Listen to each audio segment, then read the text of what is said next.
तो बच्चों आज हम बनाना सीखेंगे पैरेलल प्लेट कैपेसिटर। इसे बनाना बिल्कुल ही आसान है। इसके लिए हमें क्या क्या चाहिए? हमें चाहिए तो मेटल की प्लेट्स। यहाँ पर मैंने ये 2 कॉइन्स लिए हैं।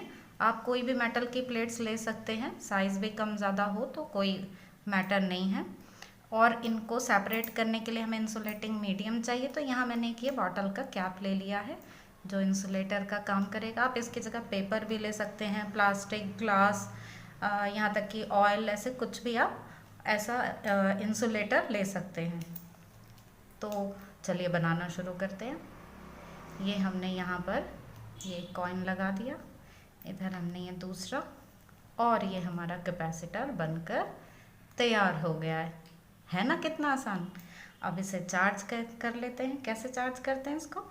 ये इसके लिए हमने एक ये सेल लिया है, एक टर्मिनल इधर और एक टर्मिनल इधर। अब ये हमारा कैपेसिटर चार्ज होने लगा। रेसिपी कुछ नहीं बताई जा रही है। वो क्या है ना कि इस लॉकडाउन में डेली ये कुकिंग कर के नई नई रेसिपीज़ देख देख के ना मेरा दिमाग थोड़ा ख़राब हो गया। चलिए, ये तो थी मजाक की बात। अब अपने टॉपिक पर आते हैं, द पैरेलल प्लेट कैपेसिटर। तो पैरेलल प्लेट कैपेसिटर में हम ऐसे ही 2 मेटल की प्लेट लेते हैं और उनको किसी डिस्टेंस पर रख देते हैं, फिक्स डिस्टेंस पर। तो एक ही हमारा कैपेसिटर तैयार हो जाता है। और चार्ज करने के लिए मैंने आपको बता ही दिया कि हम बैटरी से इसको चार्ज कर सकते हैं। तो यहाँ पर ये हमने एक प्लेट ली है जो पॉजिटिवली चार्ज है, ये नेगेटिवली चार्ज है। और ये क्या किस तरीके से चार्ज हुई हैं? ये यहाँ कहीं बैटरी कनेक्टेड है तो उससे ये चार्ज की जा सकती हैं। तो इस तरह से हमारा कैपेसिटर बन जाता है। अभी जो प्लेट्स हैं इनका एरिया ए लिया जाता है, इनके बीच के डिस्टेंस को डी रखा जाता है। अब देख लेते हैं कि ये कौन से प्रिंसिपल पर काम करता है। तो कैपेसिटर वर्क करता है on the principle of electrostatic induction. Electrostatic induction आपने फर्स्ट चैप्टर में पढ़ा होगा। यहाँ हम इसे किस तरह से यूज़ करते हैं कि जैसे इस प्लेट पर कुछ चार्ज आ गया है तो अब एक लिमिट आ गई कि अब इस पर और ज़्यादा चार्ज स्टोर नहीं कराया जा सकता है। क्यों? क्योंकि फिर चार्ज की लीकेज स्टार्ट हो जाती है, वो आसपास के मीडियम में जाने लगता है। तो क्या करें और ज़्यादा से ज़्यादा चार्ज स्टोर करा सके जिससे कि कैपेसिटेंस को और बढ़ाया जा सके। तो क्या करते हैं, इसके पास एक अनचार्ज प्लेट लाते हैं। अभी यहाँ पर इस पर नेगेटिव चार्ज दिखाया हुआ है, पर आप मान लीजिए कि एक अनचार्ज प्लेट को इसके पास लाया गया।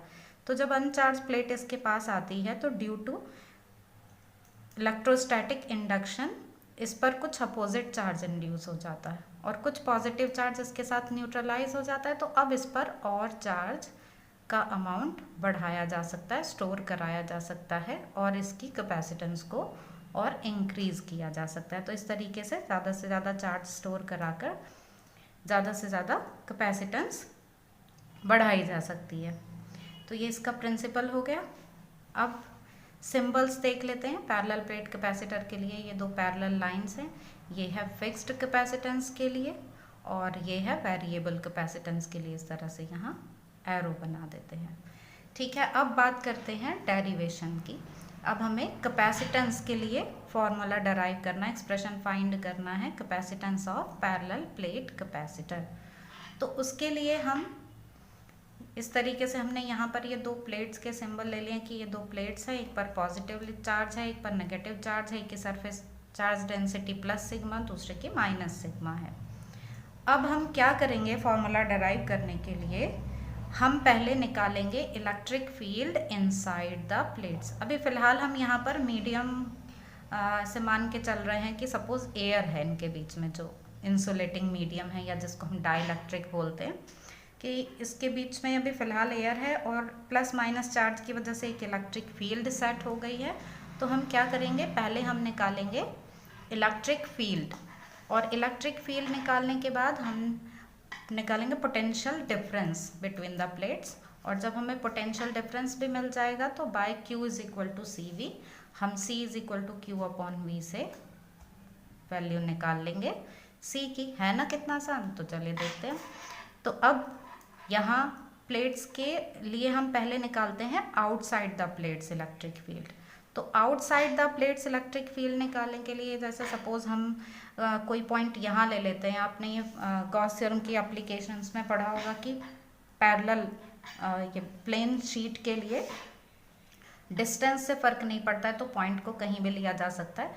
तो सपोज़ हमने कोई पॉइंट ले लिया, वहाँ पर हम इलेक्ट्रिक फील्ड निकाल रहे हैं, तो ये पॉइंट है।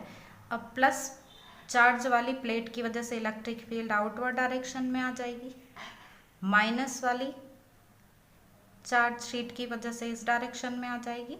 और इनको ज़्यादा डिस्टेंस पर नहीं रखा गया है, और वैसे भी डिस्टेंस से फ़र्क नहीं पड़ता है, तो यहाँ पर दोनों इलेक्ट्रिक फील्ड जो हैं वो इक्वल एंड अपोजिट हैं। तो यहाँ हमने देख लिया कि ये सब्ट्रैक्ट हो गई, तो जो इलेक्ट्रिक फील्ड है वो ज़ीरो आ गई। सिमिलरली इस साइड भी इलेक्ट्रिक फील्ड ज़ीरो होगी, means outside the plates electric field zero होती है। अब देख लेते हैं इनसाइड द प्लेट्स। तो अब inside the plate electric field देख लेते हैं। सपोज ये पॉइंट लिया हमने, तो प्लस चार्ज की वजह से भी इलेक्ट्रिक फील्ड की डायरेक्शन आउटवर्ड टूवर्ड माइनस, तो माइनस की वजह से इस साइड दोनों सेम हो गई। इसका मतलब क्या, दोनों ऐड हो जाएंगी। तो इलेक्ट्रिक फील्ड ऐड कर दे, सिग्मा अपॉन 2 एप्सिलॉन नॉट, तो ये सिग्मा अपॉन एप्सिलॉन नॉट आ गया है। और ये सिग्मा अपॉन 2 एप्सिलॉन नॉट ये गॉस थ्योरम की जो शीट वाली एप्लीकेशन है ना, वहीं से लिया गया है। तो इस तरह से अब हमने इलेक्ट्रिक फील्ड निकाल ली। अब हम पोटेंशियल डिफरेंस निकाल लेते हैं। इसके लिए हमारे पास फॉर्मूला है V is equal to E into T, D is the distance between the plates. E की वैल्यू रख दी, और उसके बाद हमने सिग्मा की वैल्यू रख दी कि ये सरफेस चार्ज डेंसिटी होती है चार्ज पर यूनिट एरिया। तो ये हमको V की वैल्यू मिल गई। अब हमारे पास फॉर्मूला है C is equal to Q upon V। तो इसमें हम ये V की वैल्यू पुट कर देंगे, Q से Q कैंसिल हो जाएगा, A एप्सिलॉन नॉट इधर आ जाएगा, तो C is equal to A epsilon naught upon D। हमें ये फॉर्मूला मिल गया। इससे हमें ये पता चल गया कि C Q और V से तो इंडिपेंडेंट है, लेकिन डिपेंड किस पर करता है, एरिया ऑफ द प्लेट। कि प्लेट का एरिया जितना ज़्यादा होगा उस पर उतना ही ज़्यादा चार्ज आ सकता है, तो C भी उतना ही ज़्यादा होगा। Inversely proportional to the distance between the plates, की प्लेट्स के बीच की डिस्टेंस जितनी कम होगी तो उतना ही ज़्यादा कैपेसिटेंस होगा। और ये एप्सिलॉन नॉट ये होती है परमिटिविटी, मींस अब ये मीडियम भी मैटर करता है कि दोनों प्लेट्स के बीच में क्या मीडियम है। फिलहाल हम एयर ले रहे हैं ना, तो ये परमिटिविटी ऑफ वैक्यूम इस तरीके से लिया गया है कि वैक्यूम या एयर के लिए वैल्यू इसकी फिक्स होती है 8.86 इंटू 10⁻⁻12 ये न्यूमेरिकल वैल्यू। तो ठीक है, अब देख लेते हैं next, why 1 farad is a big unit. हमने पिछली वीडियो में बोला था कि जो फैरेड है वो कैपेसिटेंस की एक काफ़ी बड़ी यूनिट है, तो हम दूसरी स्मॉल यूनिट्स यूज़ करते हैं। तो उस बड़ी यूनिट का क्या मतलब है वो देख लेते हैं। हमारे पास फॉर्मूला है C is equal to A epsilon naught upon D। तो हम ये मान लेते हैं कि C की वैल्यू है 1 फैरेड और दोनों प्लेट्स को 1 mm की डिस्टेंस पर रखा गया है। तो अब ये वैल्यूज़ इसमें हम पुट करके एरिया ऑफ द प्लेट निकाल लेते हैं। तो जब हम एरिया ऑफ द प्लेट निकालते हैं ये वैल्यूज़ रख के, आप एक बार ये वैल्यूज़ भी देख लीजिए कि ये C की वैल्यू है, ये D की वैल्यू है, हमने मीटर में कन्वर्ट कर लिया है, ये एप्सिलॉन नॉट की वैल्यू है। तो इससे जो एरिया आता है वो nearly equal to 110 kilometre square आ जाता है। और अगर हम ये मान लें कि जो प्लेट्स हैं वो स्क्वायर शेप में हैं, तो side of plate nearly equal to 10 kilometre square आ जाती है, 10 किलोमीटर आ जाती है। तो अब ये तो 10 किलोमीटर तो बहुत ही ज़्यादा बड़ी वैल्यू है जो प्रैक्टिकली पॉसिबल नहीं है। इसका मतलब 1 फैरेड तो नहीं लिया जा सकता है, काफ़ी बड़ी यूनिट है ये।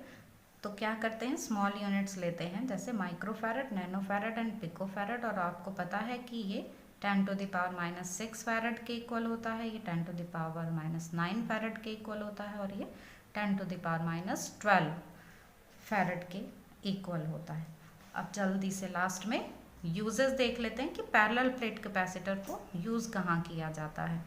तो हमने सिलेंड्रिकल तो देखा था कि सिलेंड्रिकल जहाँ पर जनरली मोटर लगी हुई होती है तो वहाँ पर सिलेंड्रिकल कैपेसिटर यूज़ करते हैं। पर जो पैरेलल प्लेट कैपेसिटर्स हैं वो फिल्टर करने के काम आते हैं हार्मोनिक्स को ऑफ ऑल्टरनेटिंग करंट्स। तो ऑल्टरनेटिंग करंट्स में अगर डिफरेंट हार्मोनिक्स है, हार्मोनिक्स मतलब ये एक सिग्नल या वेव्स होती हैं जो मल्टीपल फॉर्म ऑफ फ्रीक्वेंसीज में मिलती हैं, तो उनको फिल्टर करने के लिए यूज़ करते हैं। और पावर फैक्टर्स को इम्प्रूव करने के काम आता है। हमारे घर में जो इलेक्ट्रिसिटी आती है तो उसको ज़्यादा से ज़्यादा यूटिलाइज करने के लिए पावर फैक्टर को इम्प्रूव किया जाता है, तो वहाँ कैपेसिटर का यूज़ करते हैं। For tuning purpose in electronic circuit, जो इलेक्ट्रॉनिक सर्किट होते हैं, जैसे कि रेजोनेंस की कंडीशन आने पर ही कोई चैनल ट्यून हो पाता है, ट्रांजिस्टर में हो या टेलीविज़न में हो, इस तरह से। तो रेजोनेंस की कंडीशन को ऑब्टेन करने के लिए पैरेलल प्लेट कैपेसिटर का यूज़ किया जाता है। तो आई होप आपको पैरेलल प्लेट कैपेसिटर के बारे में सब समझ में आ गया होगा। तो अब हम नेक्स्ट वीडियो में पढ़ेंगे कि अगर इन पैरेलल प्लेट के बीच में कोई दूसरा मीडियम रख देते हैं, कोई डाइलेक्ट्रिक यूज़ कर लेते हैं, इंसुलेटिंग मीडियम, तो कैपेसिटेंस पर क्या इफेक्ट पड़ता है।